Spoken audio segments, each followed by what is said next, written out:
अस्सलाम वालेकुम।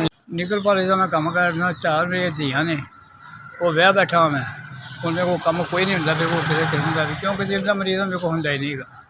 पुत्र मेरा कोई नहीं है जो पुत्र हो चलो को आसरा हो मेरे आसरा भी किसी का रब का ही आसरा बस।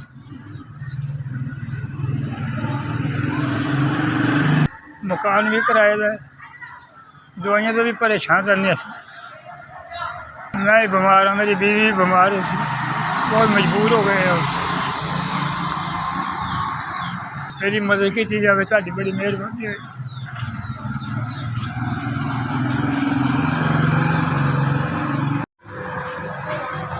अस्सलाम वालेकुम जी मैं बहुत शुक्रगुजार हाँ कि मेरी 5000 दवाइयाँ की मदद की मेरे बेगम की दवाइयाँ वास्ते मदद की साडा बहुत शुक्रगुजार हाँ मैं साड़ी बहुत मेहरबानी बहुत अल्लाह तुहानू बहुत ज़्यादा दवे तुसीं सब देंदे ही रहो।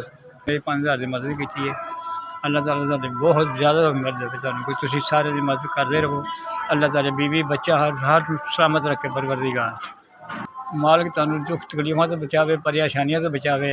अल्लाह ताला बहुत ज़्यादा तुहाडे नेड़े होकर सुने अल्लाह तुहानू सलामत रखे तुहानू कोई कदे भी कदे किसी परेशानी ना आवे जी।